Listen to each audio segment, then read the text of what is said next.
नमस्कार, मैं हूं आपके साथ शिप्रा झा और आप देख रहे हैं देश का पहला समझाने वाला बुलेटिन खबर तो समझिए। और आज हम आपको इस प्राइम टाइम बुलेटिन में दिन भर की सबसे चर्चित खबरें दिखाएंगे और खबरों को विस्तार से समझाएंगे भी। शुरुआत करते हैं आज की 4 बड़ी खबरों से। सबसे पहले आपको खबर शॉर्ट में बताते हैं और फिर विस्तार से आपको समझाएंगे। आज बुलेटिन में सबसे पहले बात होगी बिहार में चुनाव, वोटर लिस्ट पर बंद वाला टकराव। समझिए कन्हैया कुमार और पप्पू यादव वाली खबर क्या है। चारा घोटाले में लालू प्रसाद की सजा बढ़ाने की अपील किसने की, ये आपको बताएंगे। और इसके साथ ही 100वीं जयंती पर गुरु दत्त को सलाम भी करेंगे। शुरुआत सबसे पहले मतदाता सत्यापन के विरोध में बिहार में विपक्ष ने चक्का जाम किया। हर जिले में महागठबंधन के नेता विरोध प्रदर्शन करने सड़क पर निकले।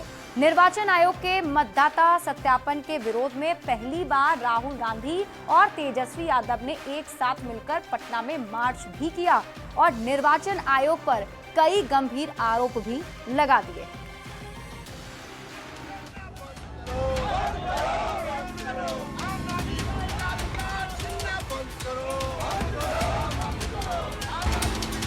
सड़कों पर प्रदर्शन, गाड़ियों का चक्का जाम और रेल परिचालन बाधित।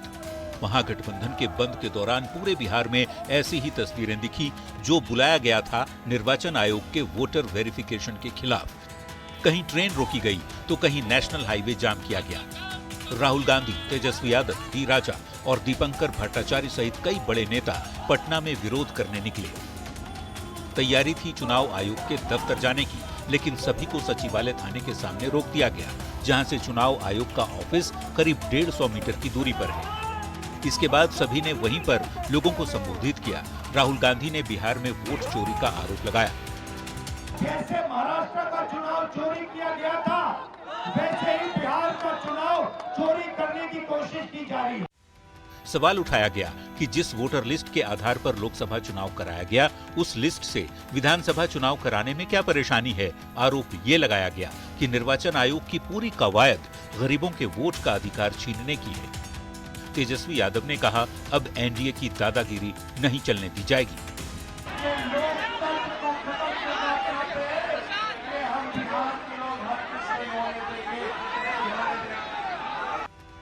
डिप्टी सीएम सम्राट चौधरी ने राहुल तेजस्वी के आरोप पर पलटवार करते हुए कहा कि देश में राजतंत्र नहीं, लोकतंत्र है। लोकतंत्र में वोट लेना पड़ता है, जनता का आशीर्वाद चाहिए, राजतंत्र नहीं है। राजधानी में बड़े नेता सड़कों पर उतरे तो जिलों में भी प्रदर्शन जारी रहा। पटना, दरभंगा, जहानाबाद, सुपौल, अररिया, भोजपुर और मुंगेर में ट्रेनें रोकी गई। वहीं 10 से ज्यादा जिलों में नेशनल हाईवे जाम कर दिए गए। जन सुराज के संयोजक प्रशांत किशोर ने कहा कि सड़कों पर बंद समर्थक नहीं बल्कि आरजेडी के गुंडे थे। बिहार बंद में सड़क पर टायर जलाने वाले 10-5 जो आरजेडी के गुंडा तत्व हैं। बंद का मिला जुला असर दिखा। बड़ी बात यह है कि विरोध प्रदर्शन तब हुआ जब एक दिन बाद ही वोटर वेरिफिकेशन के खिलाफ दायर याचिका पर सुप्रीम कोर्ट में सुनवाई होनी है। सवाल है कि ये बंद जनता के लिए बुलाई गई थी या फिर वोट के लिए। पटना से संवाददाता रवि एस नारायण, शैलेंद्र कुमार और सीतामढ़ी से राकेश रंजन के साथ ब्यूरो रिपोर्ट।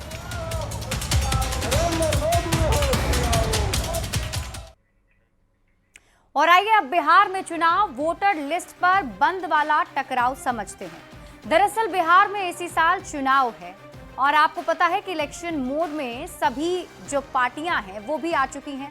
इसके साथ साथ इलेक्शन कमीशन की तरफ से भी अपनी ओर से तैयारी शुरू कर दी गई है और यही वजह है कि इलेक्शन कमीशन ने मतदाता सत्यापन का फैसला लिया है, जिसके तहत ये कहा जा रहा है कि बिहार में मतदाताओं का सत्यापन कराया जाएगा और ये प्रोसेस शुरू भी कर दिया गया है। लेकिन विपक्ष का ये आरोप है कि वोट काटने के लिए मतदाता सत्यापन कराया जा रहा है और विपक्ष इसे वोट बंदी कह रहा है और हमला निर्वाचन आयोग पर किया जा रहा है। मतदाता सत्यापन के विरोध में विपक्ष ने बंद बुलाया था। विपक्षी दलों ने बिहार के अलग अलग जिलों के साथ साथ राजधानी पटना में आज बंद के दरमियान सड़क पर उतरकर प्रदर्शन किया। अब आप समझिए बिहार बंद में कौन कौन शामिल रहा। तो बिहार बंद के इस बंदी में आरजेडी, कांग्रेस, लेफ्ट और वीआईपी पार्टी शामिल रही। अब डॉक्यूमेंट्स पर विपक्ष के सवाल आप समझ लीजिए। विपक्ष का कहना है कि आधार कार्ड को पहचान पत्र क्यों नहीं माना जा रहा है, जॉब कार्ड, मनरेगा कार्ड पहचान पत्र में शामिल क्यों नहीं किया गया है। ये सवाल विपक्ष निर्वाचन आयोग से पूछ रहा है। अब आप ये जानिए कि प्रवासियों को लेकर विपक्ष क्या कह रहा है। बिहार के 4-5 करोड़ लोग राज्य से बाहर रहते हैं। वेरिफिकेशन के लिए उन्हें वापस आने में परेशानी होगी। रेलवे के पास भी कोई इंतजाम ऐसा है नहीं कि सभी लोग वापस आ जाएं। हालांकि विपक्ष की ओर से लगाए गए हर आरोप का निर्वाचन आयोग ने जवाब दिया है। ऐसे में दोनों तरफ से दिए गए तर्कों के जरिए आप पूरी खबर को समझिए। लेकिन निर्वाचन आयोग का यह कहना है कि हर भारतीय नागरिक वोटर लिस्ट में हो, इसके लिए मतदाता सत्यापन कराया जा रहा है, जबकि विपक्ष कहता रहा है कि वोट डालने से रोकने का इरादा निर्वाचन आयोग का है। निर्वाचन आयोग का यह कहना है कि कोई गैर भारतीय वोटर लिस्ट में ना रहे, इसी मकसद से मतदाता सत्यापन कराया जा रहा है। दूसरी ओर विपक्ष का आरोप है कि 4 करोड़ दलित मुस्लिम के खिलाफ ये फैसला लिया गया है। विपक्ष आरोप लगाता रहा कि वोटर लिस्ट में संशोधन असंवैधानिक है, जिसके जवाब में निर्वाचन आयोग का यह कहना है कि संविधान के अनुच्छेद 326 के तहत वोटर वेरिफिकेशन का अधिकार मिला हुआ है। विपक्ष का यह कहना है कि कम समय में पूरी प्रक्रिया करना संभव नहीं हो पाएगा। तो निर्वाचन आयोग का जवाब है कि 2003 में भी 31 दिन का समय मिला था और आज भी उतना ही समय है। विपक्ष ये कह रहा है कि 4 करोड़ दलित मुस्लिम के खिलाफ निर्वाचन आयोग ये काम कर रहा है। वोटर लिस्ट से अवैध प्रवासियों को हटाना है। निर्वाचन आयोग की तरफ से ये जवाब दिया जा रहा है। विपक्ष की तरफ से ये भी कहा जा रहा है कि वोट डालने से रोकने का इरादा निर्वाचन आयोग का है, जबकि निर्वाचन आयोग की तरफ से जवाब में ये कहा जा रहा है कि फर्जी, मृत, मित्र या फिर अवैध वोटर के नाम पर जो भी वोटर का नाम अब तक रजिस्टर्ड है उसे हटा दिया जाएगा। विपक्ष ने SIR को NRC से भी ज्यादा खतरनाक बताया है। निर्वाचन आयोग ने इसका जवाब दिया है कि वैध और योग्य वोटर के नाम रखे जाएंगे। विपक्ष ये कह रहा है कि SIR प्रक्रिया में कोई ट्रांसपेरेंसी भी नहीं है, जबकि निर्वाचन आयोग ये कह रहा है कि SIR प्रोसेस में कोई बदलाव नहीं किया गया है। दोनों ही तरफ से तर्क दिए जा रहे हैं। विपक्ष जो सवाल उठा रहा है उसका जवाब भी निर्वाचन आयोग की तरफ से दिए गए हैं। विपक्ष का ये आरोप है कि मांगे गए दस्तावेज लोगों के पास है ही नहीं। तो इस पर निर्वाचन आयोग का जवाब है कि दस्तावेज जमा करने की जरूरत नहीं है। पहले वोटर को केवल फॉर्म भरना होगा, दस्तावेज जमा करने का समय उन्हें दिया जाएगा। सियासत के बीच ही आप ये समझिए कि कितना काम पूरा और कितना अधूरा है। तो इसका जवाब है कि जो जारी किए गए फॉर्म हैं, मतलब जो निर्वाचन आयोग की तरफ से वोटर्स के लिए फॉर्म जारी किए गए हैं, उसमें 7.90 करोड़ इसमें से फॉर्म जमा हुए हैं। 3.70 करोड़ फॉर्म अभी तक जमा जो है वो हो चुके हैं। इतने 7 लाख से ज़्यादा फॉर्म डिस्ट्रीब्यूट किए गए थे। निर्वाचन आयोग ने लोगों के बीच में भेजा था, उसमें से 3.70 करोड़ लोगों ने इसे भरकर दे दिया है। बिहार में वोटर लिस्ट रिव्यू की अगर हम बात करें, कुल फॉर्म का कितना अभी जमा हुआ है, तो अगर आप इसको आंकड़ों में समझे तो 46.95%, मतलब 46.95% तक काम पूरा हो चुका है। तो बिहार में वोटर लिस्ट रिव्यू, अब आप समझिए कि इसमें कितना काम पूरा हुआ है और कितना काम अभी भी अधूरा रखा हुआ है। तो CINET पर अपलोड जो फॉर्म है वो 18.16% हैं, यानी इतने फॉर्म अब तक अपलोड किए जा चुके हैं।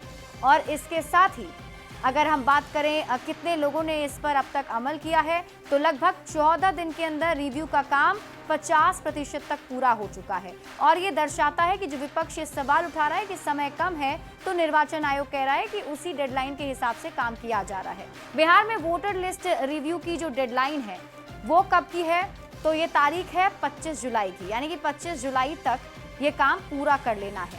देखिए, बिहार में चुनाव और वोटर लिस्ट पर बंद वाला टकराव की खबर आप सवाल के जरिए समझिए। सवाल है कि एक दिन बाद सुप्रीम कोर्ट में सुनवाई, तो फिर बंद क्यों बुलाया? सवाल ये भी, क्या बंद के बहाने राजनीतिक रोटी सेकी जा रही है? सवाल ये भी बनता है कि फर्जी वोटर के नाम कटने से आखिर विपक्ष को परेशानी क्या है? और इसी को लेकर के जहां एक तरफ एनडीए की तरफ से भी हमला विपक्षी पार्टियों पर बोला जा रहा है।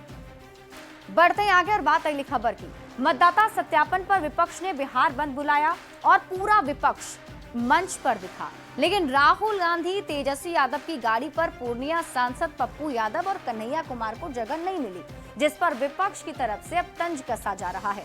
ये रिपोर्ट देखिए, फिर खबर तो समझिए। 5 बार बिहार आकर अकेले सभा और रैलियां करने वाले राहुल गांधी अब की बार तेजस्वी के साथ दिखे। मौका मतदाता सत्यापन के खिलाफ बुलाई गई बंद का था। दोनों नेताओं ने एक सुर में निर्वाचन आयोग को खूब खरी खोटी सुनाई, यानी एकजुटता दिखाने की कोशिश की गई। लेकिन इसी दौरान 2 तस्वीरें और भी सामने आ गई, जिसने कई सवाल खड़े कर दिए। देखिए, जहां पटना में आयकर गोलंबर से शुरू हुए विरोध प्रदर्शन के दौरान राहुल गांधी, तेजस्वी यादव सहित दूसरे नेता एक गाड़ी पर सवार हुए, लेकिन हैरानी की बात यह रही कि पूर्णिया सांसद पप्पू यादव को उनके वाहन पर चढ़ने तक नहीं दिया गया।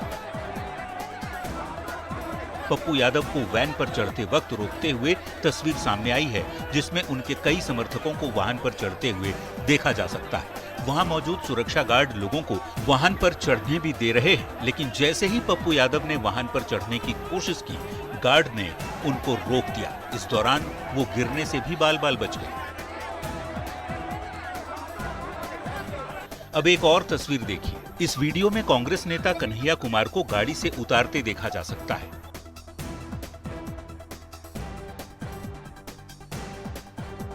इन दोनों तस्वीरों ने एनडीए नेताओं को विपक्ष के ऊपर तंज कसने का मौका दे दिया है कि तेजस्वी यादव को ना ही कोई यादव नेता पसंद है और ना ही कोई युवा नेता पसंद है। से बिहार बंद में महागठबंधन के बिहार के राजद के युवराज कांग्रेस के युवराज को एक नहीं चलने दिया। वहीं महागठबंधन के नेता बैकफुट पर नजर आ रहे हैं। घबराए हुए एनडीए के लोग अभी बदहवासी में अंड बंड संड बोलते रहेंगे।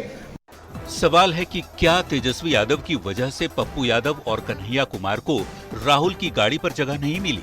न्यूज़ 18 के लिए पटना से रवि एस नारायण, संजय कुमार और शैलेंद्र कुमार के साथ ब्यूरो रिपोर्ट। और अब आप समझिए कन्हैया कुमार और पप्पू यादव वाली खबर क्या है।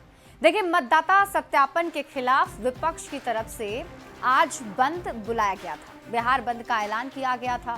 कांग्रेस, आरजेडी सहित तमाम विपक्षी दल इस बंद में शामिल भी हुए। राहुल गांधी और तेजस्वी यादव सहित कई नेता एक रथ पर सवार थे और उसी रथ पर चढ़कर विरोध प्रदर्शन किया जा रहा था, लेकिन पप्पू यादव को मंच पर चढ़ने से रोका गया। सिर्फ पप्पू यादव को ही नहीं, बल्कि कन्हैया कुमार को गाड़ी पर चढ़ने से रोक दिया गया। अब आप समझिए कि आखिर ये पूरा मामला किस तरीके से तूल पकड़ता जा रहा है। विरोधी इस पर क्या कह रहा है? तो महागठबंधन की एकता की पोल खुल गई, विरोधियों का ये कहना है। वो ये कह रहे हैं कि तेजस्वी यादव की वजह से पप्पू यादव और कन्हैया कुमार को रथ पर चढ़ने से रोका गया। इसके साथ ही अब आप समझिए कन्हैया और पप्पू यादव को रोकने का आरोप क्यों लग रहा है। तो एनडीए नेताओं का ये कहना है कि लालू परिवार नहीं चाहता है कि कोई और यादव आगे बढ़े। लालू परिवार ये भी नहीं चाहता कि कोई युवा नेता आगे बढ़े। यही वजह है कि पप्पू यादव और कन्हैया कुमार को रथ पर चढ़ने नहीं दिया गया। एनडीए नेता ये तर्क दे रहे हैं कि तेजस्वी यादव के चलते ही पप्पू यादव को पूर्णिया से टिकट नहीं मिला। कांग्रेस को पूर्णिया सीट आरजेडी को देनी पड़ी थी। इसके साथ ही अब आप ये समझिए कन्हैया और पप्पू यादव को रोकने का आरोप क्यों लग रहा है। तो कन्हैया पर एनडीए नेता ये तर्क दे रहे हैं कि कन्हैया को तेजस्वी पसंद ही नहीं करते हैं और लालू परिवार को डर लगता है कि कन्हैया कुमार कहीं तेजस्वी यादव से आगे ना निकल जाएं। यही वजह है कि एनडीए के जो नेता हैं आज इस तस्वीर को लेकर विपक्ष पर जमकर तंज कसते हुए नजर आए। बढ़ते आगे और बात अगली खबर की। चारा घोटाला मामले में सजा याफ्ता लालू प्रसाद की मुश्किलें बढ़ सकती हैं। देवघर कोषागार मामले में लालू प्रसाद की सजा बढ़वाने के लिए सीबीआई ने झारखंड हाईकोर्ट में याचिका दाखिल की है। उच्च न्यायालय ने सीबीआई की याचिका मंजूर भी कर ली है।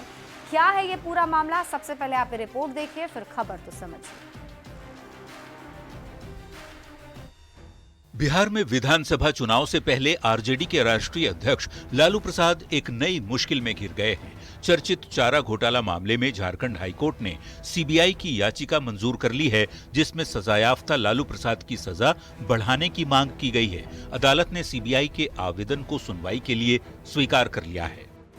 वो सीबीआई के द्वारा एक क्रिमिनल अपील दायर किया गया था, जिसमें कि उनको जो सजा मिली थी उसको बढ़ाने के लिए, तो उस अपील को जो है माननीय न्यायालय ने एडमिट किया है। बहुचर्चित चारा घोटाला मामले में देवघर कोषागार से अवैध निकासी को लेकर सजा बढ़ाने की मांग सीबीआई ने की है। लालू प्रसाद और इस घोटाले में शामिल दूसरे लोगों को निचली अदालत ने इन लोगों को 3.5 साल की सजा सुनाई थी।